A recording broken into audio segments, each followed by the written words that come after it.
خطلان گروی یک دم بیشو مهمانی باسگی.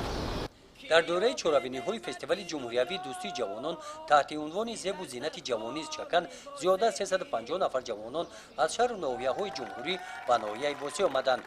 نمایندگان کمیته جوانان و ورزش، ریاست جوانان و ورزش شهر دوشنبه و ولایت خطلان، رئیس ناحیه وسیع جوانان را گرم و صمیمی استقبال گرفتند. با این مناسبت در همایشی که دایر گردید رئیس ناحیه وسیع در برآمدشان قید نمودند که جوانان سیاست دولت و حکومت را دستگیری نموده با وطن خدمت صافدلانه می‌نمایند. در همه جنبه‌های حیات کشور نقش ارزشمند گذاشته ایستادند. ذکر گردید که از شماره 211,000 نفر اهالی ناحیه وسیع 60% را جوانان تشکیل می‌دهند. مقامات اجرایی حاکمیت دولتی ناحیه توسط عمومی‌گردانی ورزش پیش بردن طرز حیات سالم برای جوانان همه شرایط‌ها را مهیا نموده است.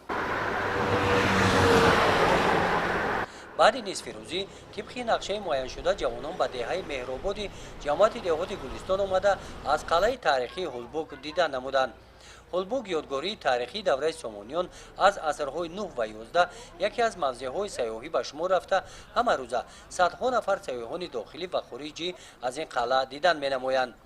با تلاش‌های پیوسته حکومت مملکت یادگاری تاریخی هولبوگ و فهرست میراث مادی سازمان با نفوذ بین‌المللی یونسکو پیشنهاد می‌گردد. از تماشای یادگاری تاریخی هولبوگ و آثارخانه آن در ناحیه وسیع جوانان با تاثیرات‌های نیک به شهر کلوب سفر کردند. گزارش خواجه نظریف خدای نظر ظهروف از ناحیه وسیع برای برنامه اطلاعاتی نوید.